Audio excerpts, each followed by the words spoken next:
Nous avons tendance à imaginer les anciens catcheurs de la WWE comme des légendes éternelles, encaissant des chèques de royalty et se montrant dans des spectacles de nostalgie. La réalité est bien plus ordinaire pour nombre d'entre eux. Lorsque les lumières s'éteignent et que les bosses s'accumulent, un nombre surprenant d'athlètes troquent les body slams contre des emplois de jour que vous et moi pourrions trouver familiers. C'est presque réconfortant et définitivement ancré dans la réalité. Voici quelques-unes de leurs histoires. Le premier nom qui vient à l'esprit lorsque l'on parle de catcheurs ayant un travail régulier est celui de Bart Gunn. Vous vous souvenez peut-être de lui comme l'un des membres de l'équipe Smoking Guns au milieu des années 90 ou pour son parcours malheureux dans le tournoi Brawl for All. Une fois les chapeaux de cow-boy retirés et la compagnie passée à autre chose, Mike Paul Klopek a dû découvrir à quoi ressemblait la vie sans ring. Il ne s'est pas réinventé en tant que star de la télé-réalité ou agent en coulisses. Au lieu de cela, il est retourné au métier qu'il connaissait avant même d'avoir pris une bosse. Bart a repris sa ceinture à outils, a refait le câblage de maison et s'est sali en tant qu'électricien en Floride. Il ne court plus après les applaudissements, il câble des circuits et construit des maisons. Il a dit en plaisantant que certains voyages lui manquent encore, car voir le monde était extraordinaire, mais rien ne vaut le fait de dormir dans son propre lit et d'avoir un emploi du temps prévisible. Ce n'est pas très prestigieux, mais il y a une certaine dignité à ce que quelqu'un qui a frôlé la célébrité nationale choisisse de retourner travailler de ses mains. C'est ce genre d'humilité qui fait le lien entre toutes ces histoires. Il y a une certaine liberté à laisser derrière soi le nom d'une bague quand c'est vous qui choisissez de le faire. Pour Bart, la bague était un chapitre et les métiers en sont un nouveau. C'est une vie où les échéances concernent les codes du bâtiment plutôt que les dates de pay-per-view. Il est toujours le gars qui a reçu le coup de poing de Butterbean à WrestleMania 15. Mais maintenant, ses défis consistent à s'assurer qu'une boîte de disjoncteurs est conforme au code. C'est tout ce qu'il y a de plus normal. Si Bart a remis ses talents au service des métiers, Lisa Moretti a mis les siens à rude épreuve, littéralement. En tant qu'Ivory, elle était la chef de file du droit à la censure, effrontée et plus sainte que nature, qui réprimandait les téléspectateurs sur la décence. Hors caméra, elle était toujours la personne qui, dans les coulisses, mettait la main sur le chiot de quelqu'un qui venait d'être sauvé. Après avoir quitté la société, elle s'est installée dans la petite communauté insulaire de Friday Harbor, dans l'État de Washington, et a cofondé Downtown Dog. Elle a fondé Downtown Dog parce que la ville ne disposait pas d'un endroit décent pour baigner les chiens ou les mettre en pension. Avec son associé, elle a ouvert une installation de lavage à faire soi-même, puis s'est développée pour devenir une garderie à part entière avec un beau wow bus qui vient chercher les chiens dans toute la ville. L'idée d'un membre du Hall of Fame de la WWE dans une camionnette remplie de labradors et de terriers est tout simplement délicieuse. Elle ne fait plus de promo. Elle coupe les ongles et joue à la balle. Ivory a déclaré que cette activité lui permettait de combiner son amour des animaux et son envie d'entreprendre. Il ne s'agit pas non plus d'un projet de vanité. Elle s'occupe des opérations quotidiennes, du bain des chiens à la gestion du personnel. Elle explique qu'elle ne s'attendait pas à devenir propriétaire d'une petite entreprise après le catch, mais qu'une fois qu'elle a vu le besoin, elle n'a pas pu l'ignorer. Sa passion pour les animaux n'est pas un vain mot. Elle a dit qu'elle aimait l'odeur des chiens mouillés plus que l'odeur de la pyrotechnie. Il y a quelque chose de réconfortant à voir une femme qui avait l'habitude de crier à l'auditoire au sujet de la moralité, programmer des vaccinations et s'assurer que votre Golden Retriever puisse s'amuser pendant que vous êtes au travail. C'est un travail normal avec une histoire anormale. Mais toutes ces réorientations de carrière n'impliquent pas des animaux mignons ou des choix légers. Fred Ottman a passé ses meilleures années à incarner deux personnages différents, le sympathique Tugboat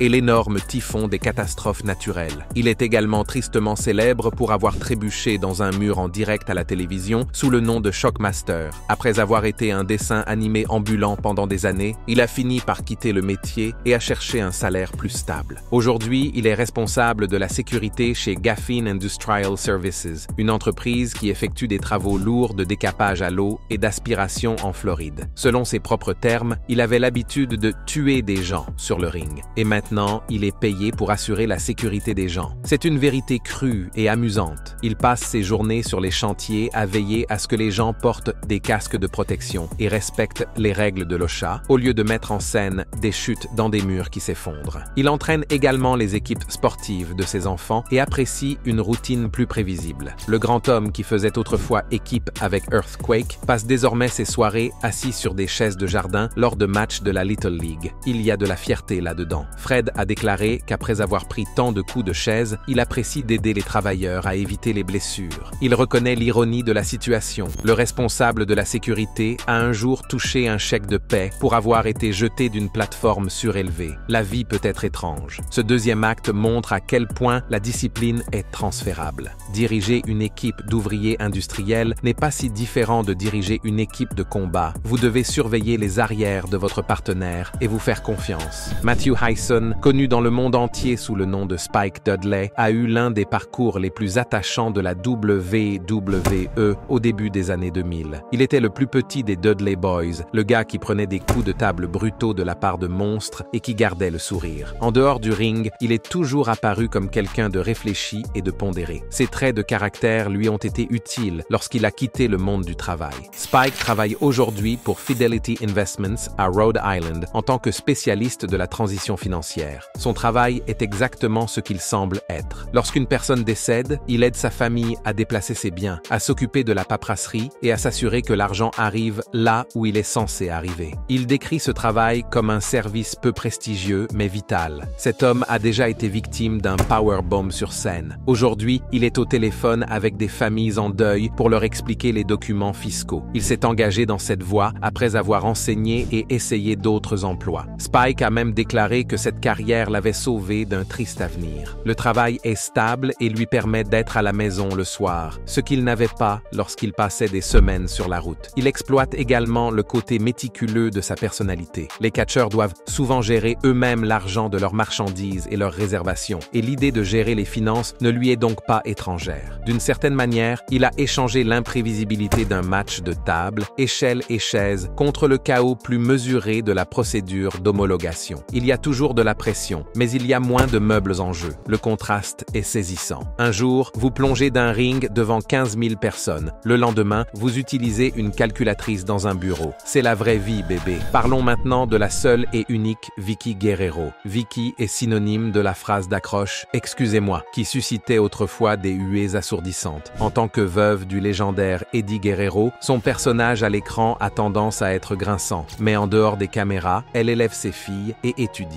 Lorsque son temps à la télévision a pris fin, elle n'a pas pris de longues vacances. Elle s'est inscrite à l'université Herzing et a obtenu une licence en administration des soins de santé en 2019. Vickie a ensuite travaillé en tant qu'administratrice de cabinet médical certifié. Elle gérait les rendez-vous, les dossiers d'assurance et les soins aux patients. Travailler derrière un bureau d'accueil peut sembler très éloigné de la gestion de la pagaille du vendredi soir à SmackDown et des relations avec The Undertaker, mais cela lui a permis de mettre à profit ses compétences organisationnelles. Finalement, elle a décidé que le travail de 9 à 5 n'était pas ce qu'elle voulait rester pour toujours. Elle a pris sa retraite du secteur médical et a lancé Travel with Vickie, une agence de voyage où elle organise les vacances de ses clients. Les fans reconnaissent toujours sa voix, mais au lieu de dire aux catcheurs de quitter le ring, elle parle aux familles de croisière. Par le passé, elle est apparue occasionnellement dans la AEW en tant que manager, mais il s'agit plutôt d'un travail parallèle. Son travail quotidien consiste à réserver des vols et des hôtels. Elle a déclaré que les voyages ont toujours fait partie de sa vie grâce à la WWE et qu'elle voulait partager cette joie avec d'autres. C'est un travail basé sur la logistique et l'interaction personnelle, deux choses dans lesquelles elle excellait à la télévision. La différence, c'est que son succès se mesure désormais en termes d'avis sur Yelp et non de niveau de décibels extrêmement élevé. Tous les anciens catcheurs n'ouvrent pas une entreprise ou ne rejoignent pas l'Amérique des affaires. Cependant, Kimberly Page, qui était autrefois la chef des Nitro Girls de la WCW et l'épouse à l'écran de Diamond Dallas Page, a tranquillement quitté le devant de la scène. Elle s'est installée à Park City, dans l'Utah, et a canalisé sa formation de danseuse dans le marketing et la décoration d'intérieur. Au lieu de chorégraphier des numéros de danse, elle conçoit des espaces de vie et aide les entreprises à raconter leur histoire. Ce n'est pas aussi public que de se produire sur Nitro, mais cela convient à une femme qui a toujours semblé plus à l'aise dans les coulisses que devant la caméra. Son changement reflète également vraiment la réalité. Certains catcheurs recherchent simplement la stabilité. Après des années passées à parcourir le pays et à vivre dans des hôtels, s'installer dans l'Utah et se concentrer sur un travail créatif qui n'exige pas de se heurter à des cordes peut être un véritable bonheur. Le marketing et la décoration d'intérieur requièrent une attention aux détails et une compréhension de l'esthétique. Ces compétences ne sont pas très éloignées de la création d'un personnage ou de l'habillage d'un décor. Kimberly a trouvé le moyen de rendre ses talents tangibles pour les clients qui cherchent à réaménager une cuisine ou à promouvoir leur boutique dans une ville de montagne. C'est un travail peu prestigieux si vous ne voyez en elle que la femme qui se produisait en pantalon de cuir le lundi soir, mais c'est un autre témoignage de la polyvalence des personnes qui réussissent dans le catch professionnel. Ils ont toujours dû jongler avec les histoires, les costumes et les affaires. Concevoir la palette de couleurs d'un salon n'est qu'une autre paire de manches. Cette fois, vous allez être surpris. Scott Garland, que nous connaissons tous sous le nom de Scotty 2 Hotty, a passé la fin des années 90 et le début des années 2000 à faire applaudir les foules. Lui et son partenaire Too Cool, Grandmaster Sexay, ne pensaient qu'à s'amuser et à danser. Il est facile de le considérer comme un éternel comique. En coulisses, Scotty a toujours aimé le service public. Alors que ses apparitions diminuaient, il s'est inscrit dans une école de pompiers. Il s'est entraîné aux côtés de pompiers professionnels, apprenant à manipuler des tuyaux et à naviguer dans des bâtiments en feu. En février 2013, il a commencé à fréquenter la Lake Tech Fire Academy et en juin, il a obtenu son diplôme et est devenu un pompier certifié. Devenir pompier n'a rien de prestigieux. Il faut se lever tôt, avoir une bonne condition physique et être prêt à se lancer dans des situations dangereuses. Scott a choisi cette voie parce que l'adrénaline du spectacle lui manquait et qu'il voulait aider les gens d'une manière plus directe. Il a déclaré que la camaraderie qui règne dans la caserne lui rappelle les vestiaires et que les exigences physiques sont comparables à celles d'une carrière de catcheur. Dans le cadre de son travail, il intervient lors d'accidents de voiture, d'incendies de maison et d'urgences médicales. Il catche encore occasionnellement sur le circuit indépendant pour le plaisir. Mais c'est à la caserne des pompiers qu'il pointe pour toucher son salaire. Yup. L'homme qui portait autrefois des lunettes et un pantalon cargo sur le ring porte aujourd'hui une tenue de feu et un casque dans les structures en feu. C'est une évolution naturelle pour quelqu'un qui aime les enjeux importants et qui s'épanouit dans le travail d'équipe. Pour Paul Burchill, la décision de s'éloigner du catch était motivée par le désir d'aider les autres. Vous vous souvenez peut-être de lui comme du pirate à l'allure de Jack Sparrow, se balançant sur une corde vers le ring lors de son bref passage à SmackDown en 2006. Après avoir quitté la WWE, il a admis qu'il avait eu sa dose et qu'il ne ressentait pas le besoin impérieux de revenir dans le cercle carré. Il a préféré se mettre au service de sa communauté. Paul est devenu pompier ambulancier, un rôle qui exige à la fois force physique et connaissances médicales. Le catch professionnel l'a préparé à travailler sous pression. Les blessures liées au catch lui ont appris l'importance d'une prise en charge médicale rapide. Aujourd'hui, il participe au service d'urgence, intervient en cas d'accident ou d'incendie, prodigue les premiers soins et veille à ce que les personnes arrivent vivantes à l'hôpital. Ce qui distingue Paul, c'est qu'il ne s'arrête pas là. Il utilise le programme de bourse d'études de la WWE pour devenir infirmier diplômé et son objectif est d'obtenir une maîtrise. Le métier d'infirmier lui permettra de travailler dans des hôpitaux ou des cliniques et de passer plus de temps à aider les patients à se rétablir. Il prévoit de terminer son diplôme d'ici l'été prochain et espère travailler dans une unité de traumatologie. Ce parcours professionnel témoigne d'un autre type d'ambition. Il ne cherche pas à obtenir des ceintures, mais une autorisation d'exercer. En transposant la discipline et le courage acquis dans la lutte aux soins de santé, il prouve que les catcheurs professionnels ne se limitent pas au divertissement. Ils peuvent s'orienter vers des professions qui sauvent des vies. Paul ne renie pas son passé de catcheur. Il participe parfois à des spectacles locaux pour se rafraîchir la mémoire, mais ce qui le passionne vraiment, c'est le prochain chapitre de sa vie. Si jamais vous vous retrouvez dans une ambulance dans sa ville, le gars qui tient l'intraveineuse a peut-être reçu un jour un chokeslam. Au moins, c'est un homme réconfortant. Et maintenant, nous devons parler de l'une des transitions les plus surprenantes. Celle-ci appartient à Mark Kopani, l'homme qui se cache derrière le tristement célèbre personnage de Muhammad Hassan. En 2005, il a joué un rôle controversé qui a été abandonné à la suite d'une réaction négative du grand public et il a été libéré de son contrat. Au lieu de bouder, Mark est retourné à l'école, a gravi les échelons de l'enseignement et est finalement devenu directeur de la Fulton Junior High School à Fulton, dans l'État de New York. Issu d'une famille d'éducateurs, il a toujours eu le désir d'enseigner l'histoire. Après avoir réalisé qu'il pouvait faire une une plus grande différence dans l'administration, il a cherché à occuper des postes de direction. En 2019, il dirigeait l'école et développait des programmes pour des centaines d'élèves. Mark a mentionné que les gens le reconnaissent souvent comme le gars de la télévision pendant la première semaine d'école. Mais après cela, il n'est plus que Monsieur Kopani, le principal qui fait respecter les règles, encourage les enfants à lire et gère les contraintes budgétaires. Il attribue au catch professionnel le mérite de lui avoir appris à gérer une foule et à réfléchir debout, des compétences qui lui permettent de s'adresser aux assemblées et de désamorcer les tensions dans les couloirs. Je veux dire que si quelqu'un peut les gérer, c'est bien lui. Ce type s'est battu seul avec l'Undertaker, Playa. Son parcours met également en lumière les difficultés auxquelles sont confrontés les catcheurs lorsqu'une gimmick ne fonctionne pas. La représentation des stéréotypes du Moyen-Orient par le personnage de Mohammad Hassan n'a pas du tout bien vieilli, et sa sortie de l'industrie aurait pu le laisser amer. Au lieu de cela, il a choisi d'investir dans la prochaine génération. Être directeur d'école, c'est faire face aux parents, au budget et au mandat de l'État. Ce n'est pas très prestigieux, mais c'est un travail qui a du sens. Mark a transformé une course controversée en une vie de service. C'est un arc de rédemption qu'aucun scénariste de la WWE n'aurait pu prévoir.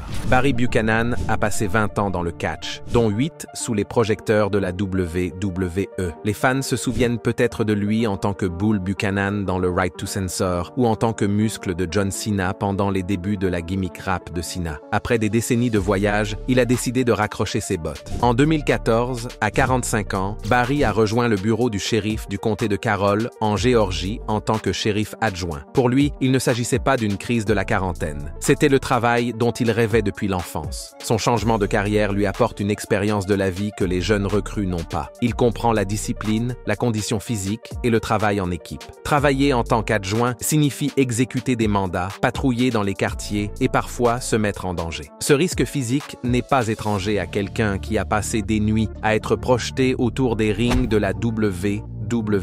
Barry a déclaré que le catch lui avait appris à gérer le stress et à rester calme dans des situations imprévisibles. Mais il utilise désormais ses compétences dans des situations d'urgence réelles plutôt que dans des combats chorégraphiés. La transition souligne également le fait que les catcheurs professionnels ont souvent besoin de structure et de camaraderie. Une voiture de police et un badge leur apportent tout cela. Il est au service de la communauté, établit des relations avec les habitants et sert de mentor aux jeunes officiers. Cette voie peut sembler improbable, mais elle convient à un homme qui a passé des années à faire respecter des intrigues à la télévision. Aujourd'hui, il fait respecter de vraies lois. Parlons maintenant d'un homme qui a incarné un personnage vraiment étrange à la télévision de la WWE.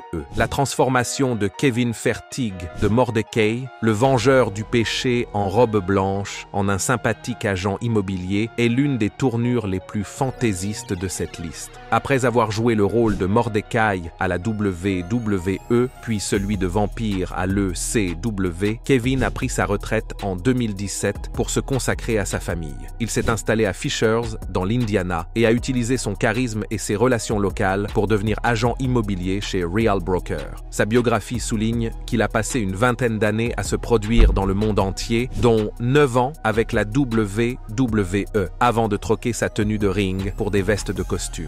L'immobilier est une affaire de confiance et de présentation, deux choses que les catcheurs professionnels comprennent bien. Dans son rôle actuel, Kevin aide les clients à acheter et à vendre des maisons. Il commercialise les biens, négocie les offres et assiste aux inspections. Il ne fait plus de promos, mais il s'efforce toujours de mettre les clients à l'aise et de tenir ses promesses. Il nous a confié que le fait de vivre à Fishers depuis 2003 lui a permis de mieux connaître la région, ce qu'il utilise pour mettre les familles en relation avec le quartier qui leur convient. Le métier d'agent immobilier lui permet également d'avoir un emploi du temps flexible, ce qui signifie qu'il peut passer du temps avec ses enfants et participer occasionnellement à des conventions de catch. C'est un autre exemple de pro wrestler qui met à profit des compétences non techniques comme le charisme, la communication et la résilience dans le cadre d'une profession normale. Vous ne le verrez plus frapper le Razor's Edge. Au lieu de cela, il conclut des affaires et remet des clés. Parlons maintenant de Marc Mero, mieux connu à la WWE sous le nom de Johnny B. Bad ou simplement sous son propre nom pendant l'ère de l'attitude.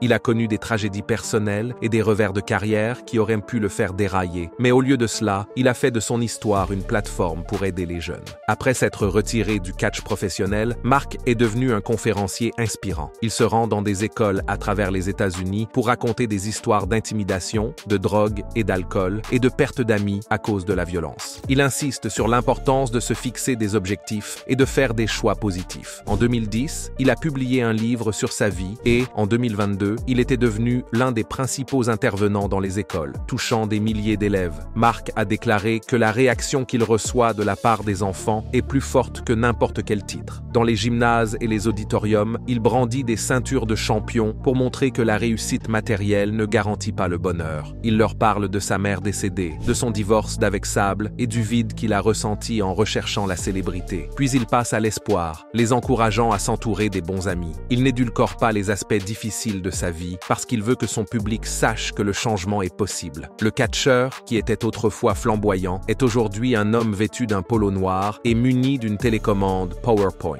Ce changement peut sembler étrange, mais il est peut-être le plus significatif. En transformant sa douleur en leçon, il rend l'appareil d'une manière que les histoires de catch permettent rarement. Tous ces parcours remettent en question l'idée qu'être une superstar de la WWE définit quelqu'un pour toujours.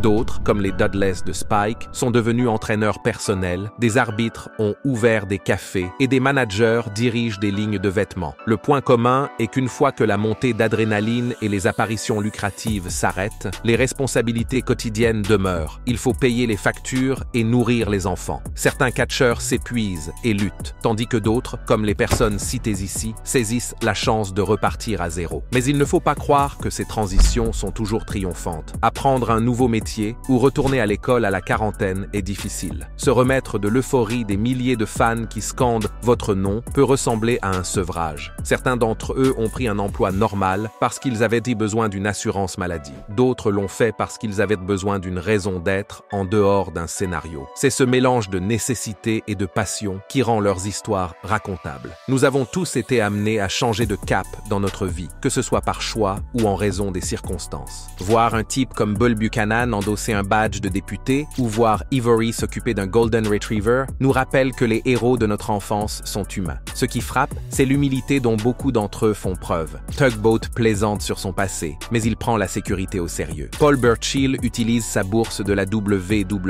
non pas pour un projet vaniteux, mais pour devenir infirmier. Mark Copani assume la responsabilité de guider des adolescents qui n'étaient même pas nés lorsqu'ils passaient à la télévision. Il ne s'agit pas d'emplois de complaisance. Ce sont des carrières qui exigent de l'engagement, de l'éducation et de la résilience. Il montre que la discipline apprise sur un ring de catch, comme le fait de se présenter, de travailler dans la douleur et d'acquérir de nouvelles compétences, peut s'appliquer à n'importe quel domaine. Il montre que le fait d'être plus grand que nature n'empêche pas d'être une personne normale. Alors, la prochaine fois que vous serez assis dans une salle d'attente, que vous recevrez un courriel de votre agent immobilier ou que vous regarderez les informations locales, soyez attentifs. La personne à côté de vous a peut-être un jour sauté d'une échelle pour remporter un titre. Le monde ordinaire et le monde du catch professionnel se croisent plus souvent qu'on ne le pense. Avons-nous oublié des catcheurs de la WWE qui ont aujourd'hui un travail normal? Faites-nous part de vos impressions dans la section des commentaires. Et avant de partir, n'oubliez pas d'aimer cette vidéo et de vous abonner à Ring Rivals pour ne pas manquer les prochaines.